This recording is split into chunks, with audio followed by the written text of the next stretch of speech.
part of your course for about 2 months now. So I've been doing much better. I'm so happy.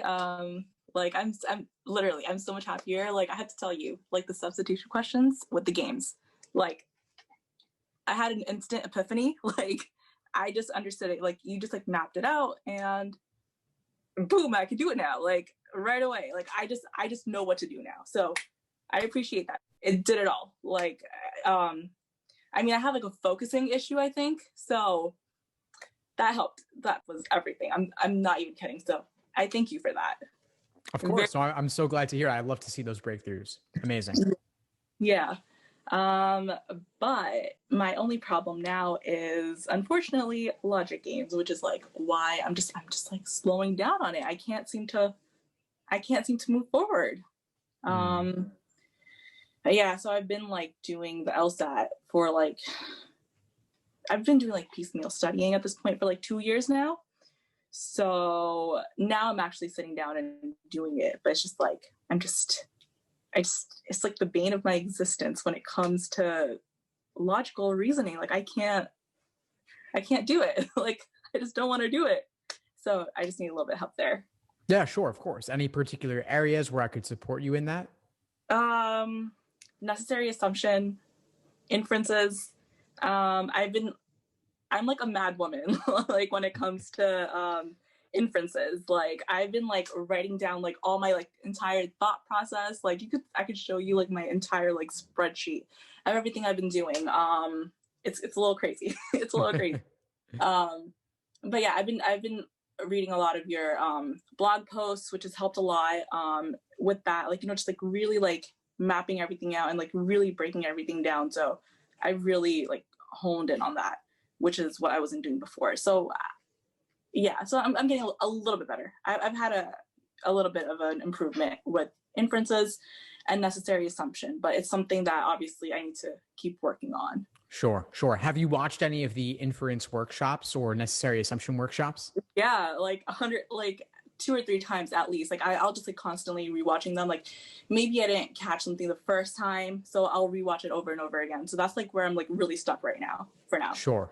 Understood. Well, I mean, all my general advice that I can give you is in the course already. If you have particular questions, I'm happy to address them. I just uploaded the latest inference workshop inside the course like a couple days ago. So you may not have seen that one in particular. I've been doing these full-length live classes to supplement some of the older videos I made before the world of Zoom. And so I'm going more in depth with a reboot of all the conceptual theoretical approaches for strategy. And then, of course, in class, we're going over several questions of each type as examples. Right. That's very, very helpful. Like, I've sat through, I think 2 of your online classes, like your webinars, I think. Yeah. So yeah, that's been helpful. I think I did the inference one. I think I may have done that one. So that was helpful. So I'm really just focusing on that. And I'm just really slowing down. It's like something like I can't think like whenever I do inferences. I don't know if a lot of your other students have that issue, but I just don't know. Like I don't know what to do. Like I lose it. Yeah, I hear you. Well, I mean, people have trouble with all question types. You're definitely not alone there. The thing is to engage in that in-depth review process to figure out where exactly your misunderstanding is coming from. So if you're the kind of person who, as you said, you're making spreadsheets, categorizations, analysis, that's all fantastic. That's great. Aside from numerical data, though, there's also the qualitative data in terms of what your approach was like, where you might have slipped up here or there, missing a keyword in stimulus, question stem, or choices, the tempting wrong answers, discouraging right answers, looking into all of that. Right. I think that's what it is. Maybe like I just look over a specific word. Like, I don't know why I do this. Like, I'll see the word generally, and I know generally is never the answer choice to choose.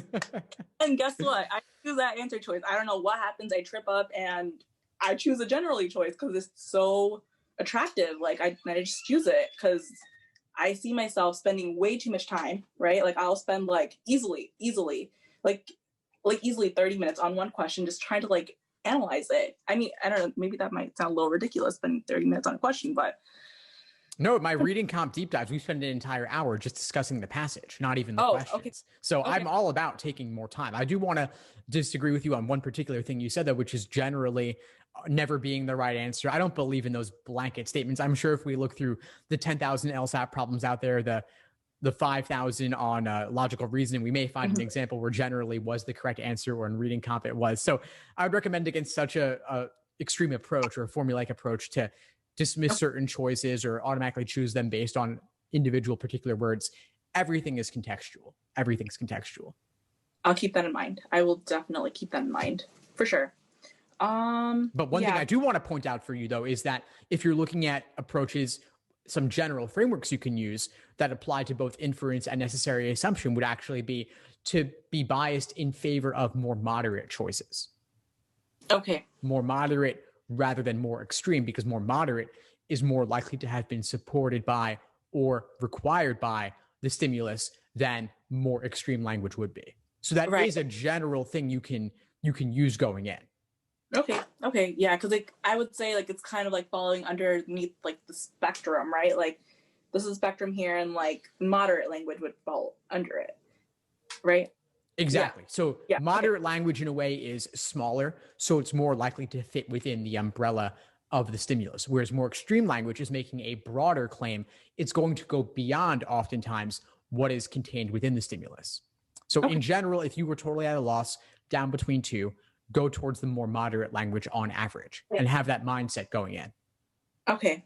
I will keep that in. And this is the same thing for necessary, because I know like you always stress necessary assumption is a specific must be true question, right? Yes, exactly. You got it. Right.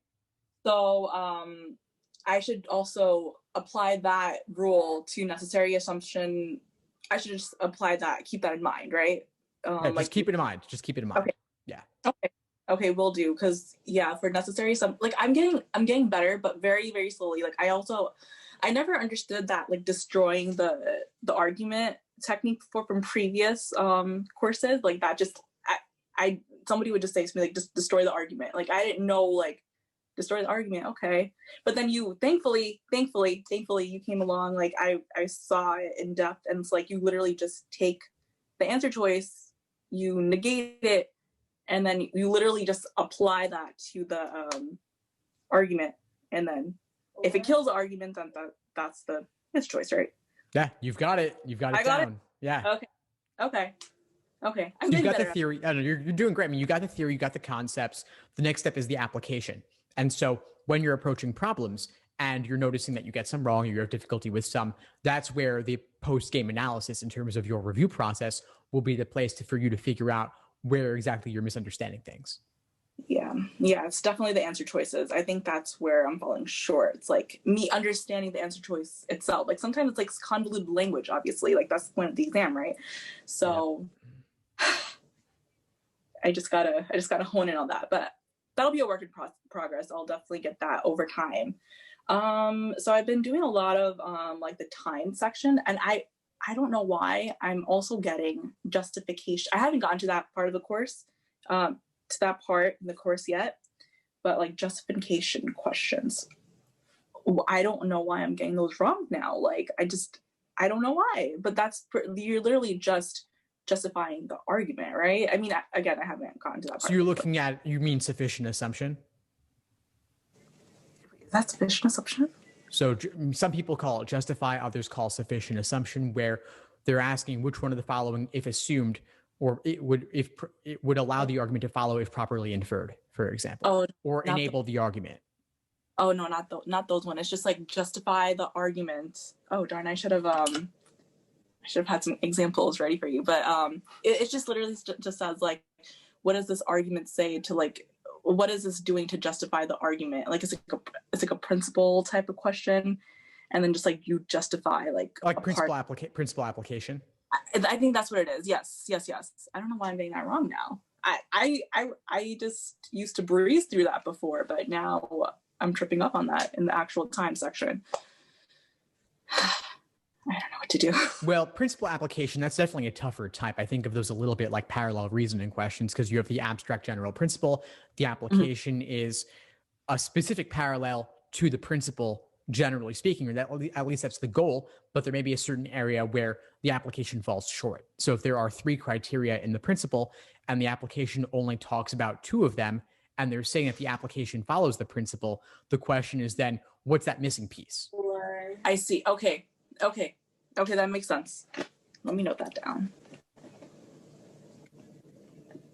I was literally like, I was going through all the question types, and it was just that one in particular that I just kept on getting wrong. And yeah. By the way, I've got a workshop on those too, actually.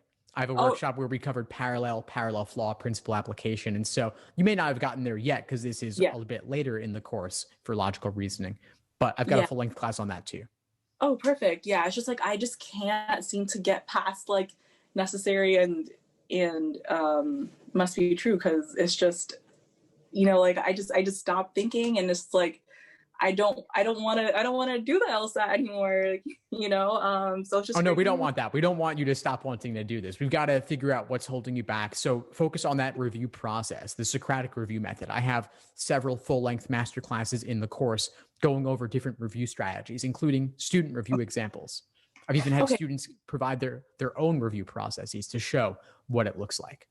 Okay, yeah, because I'll just do like 2 questions and I'm like, I can't do this anymore. I don't like this. But obviously that's not a reason to stop, right? Because I don't like something or I don't understand it. It just means I don't understand it. But yeah, I'm gonna go back on that and try to figure out some sort of a review process for me to understand it. Other than that, like it's just logical reasoning where I can't move forward from.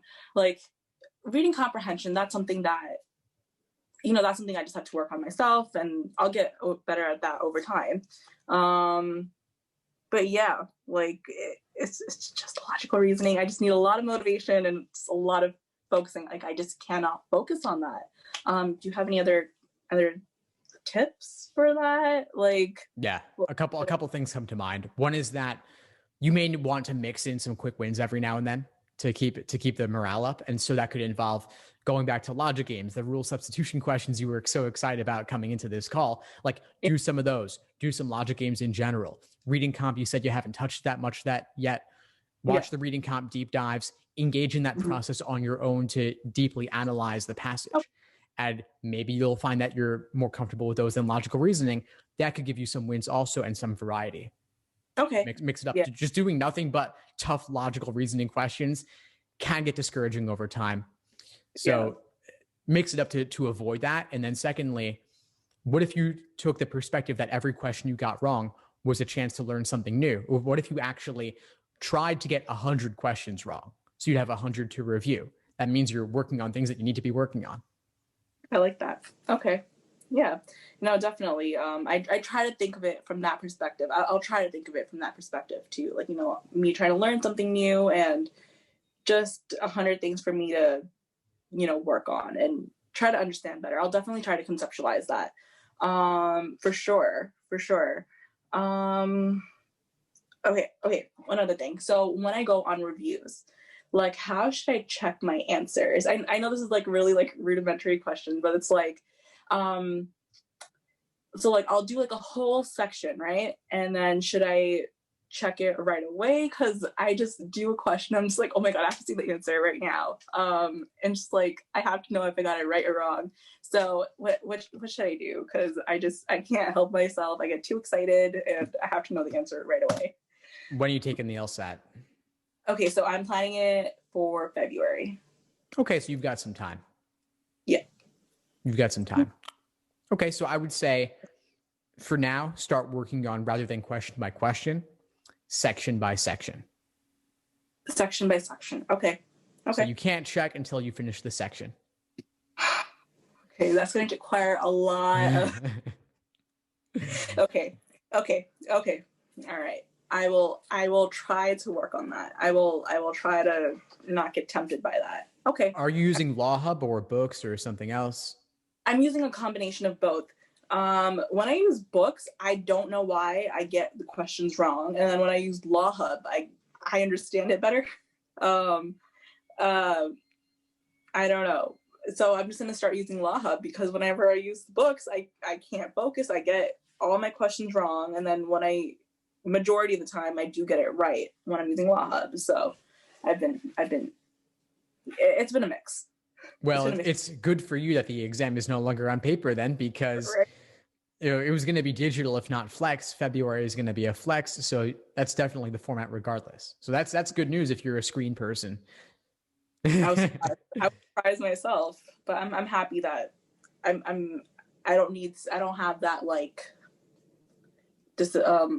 that disadvantage, I guess, in terms of not like being better on the computer. But yeah, no, for sure. I'm doing better on that. So I'll definitely focus more on that.